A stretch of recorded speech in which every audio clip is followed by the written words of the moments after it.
ఆపదామపహర్తారం దాతారం సర్వసంపదాం లోకాభిరామం శ్రీరామం భూయో భూయో నమామ్యహం. సుప్రభాతం ప్రేక్షకులందరికీ నమస్కారం. కుజుడు ఈ డిసెంబర్ నెల 27వ తారీఖు బుధవారం రాత్రి 12 గంటల 10 నిమిషములకు మూలా నక్షత్రం 1వ పాదం ద్వారా ధనుస్సు రాశిలోనికి ప్రవేశిస్తున్నాడు.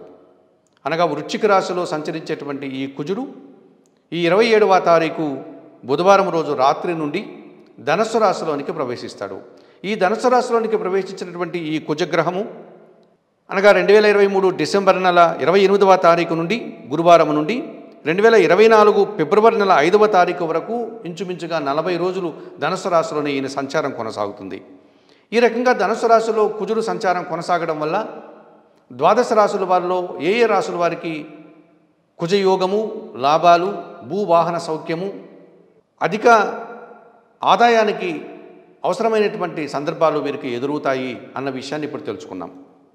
ముఖ్యంగా తులారాశి వారికి ఈ తులారాశి వారికి తృతీయ భావంలో కుజుడు సంచారం కొనసాగడం వల్ల అనగా ద్వితీయ సప్తమాధిపతి అయినటువంటి కుజుడు ఈ తులారాశి వారికి తృతీయ భావంలో అనగా సహాయకారిగా 3వ భావంలో ధనుస్సు రాశిలో సంచారం కొనసాగడం వల్ల తులారాశి వారికి వీరి మాటకు విలువ పెరుగుతుంది. తద్వారా ఆర్థికపరమైనటువంటి ఆదాయాన్ని అందుకోగలుగుతారు. స్థిరాస్తులకు సంబంధించినటువంటి లాభాలు కానీ వ్యవసాయ రంగంలోని వారికి అధిక ఉత్పత్తులు కానీ రావడానికి అవకాశం కనిపిస్తుంది. భూములు కొనుగోలు వల్ల కానీ భూములు అమ్మకాల వల్ల కానీ అధిక లాభాలు అందుకోగలుగుతారు. అలాగే వాహనాలు కొనుగోలు వల్ల కానీ వాహనాల అమ్మకాల వల్ల కానీ మంచి లాభాలు అందుకునేటువంటి పరిస్థితి కనిపిస్తుంది. వృత్తి ఉద్యోగ వ్యాపారాల్లో వ్యాపార విస్తరణ జరుగుతుంది. జన సహకారం వల్ల మంచి ఆదాయాన్ని అవకాశాన్ని పొందగలుగుతారు.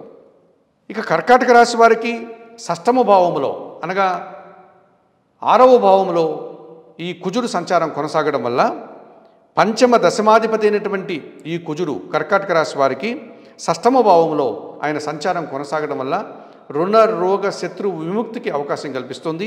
కోర్టు కేసులు సైతం వీరికి అనుకూలంగా మారేటువంటి సూచన కనిపిస్తుంది. ఆలోచనలు చాలా వరకు సహకారం అవుతాయి. అనగా వీళ్ళు అనుకున్నటువంటి పనులన్నీ కూడా కార్యరూపం దాలుస్తాయి. సంతానం విషయంలో శుభపరిణామాలు చోటు చేసుకుంటాయి. వృత్తి ఉద్యోగ వ్యాపారాల్లో లాభసాటిగా ముందుకు సాగుతారు.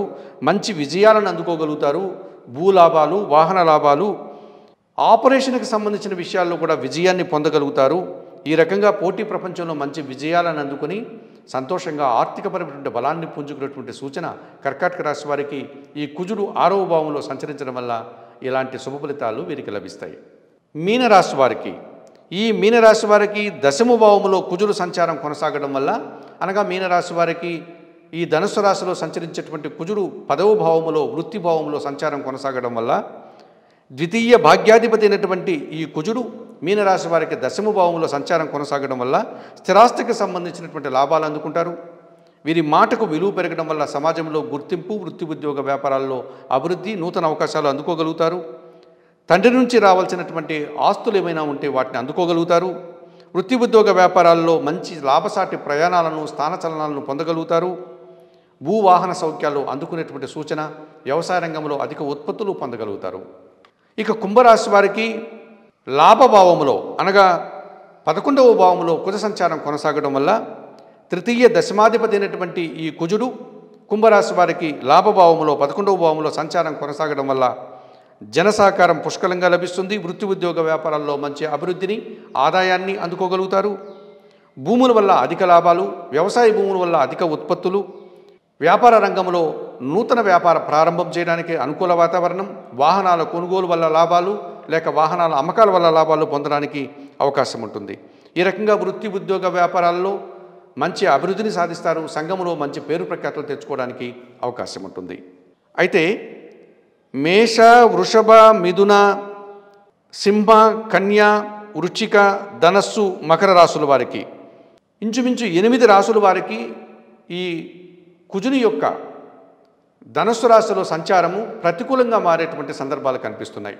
కనుక ఈ మేష, వృషభ, మిథున, సింహ, కన్య, వృశ్చిక, ధనస్సు, మకర రాశుల వారు ఈ 8 రాశుల వారు తప్పనిసరిగా సుబ్రహ్మణ్య స్వామిని ఆరాధిస్తూ మంగళవారం రోజు సుబ్రహ్మణ్య స్వామికి అభిషేకాలు నిర్వర్తించుకోవడం, ఎర్రటి పండ్లను ఆయనకు నైవేద్యంగా సమర్పించడం, సుబ్రహ్మణ్య కరావలంబ స్తోత్రం చదువుకోవడం, మంగళవారం రోజు 1 కేజీ కందిపప్పును పేదవారికి కానీ పేద బ్రాహ్మణులకు కానీ దానం చేయడం వల్ల, సుబ్రహ్మణ్య స్వామి ఆలయాలకు వెళ్ళి స్వామివారిని దర్శించుకోవడం వల్ల శుభ ఫలితాలు పొందడానికి అవకాశం ఉంటుంది.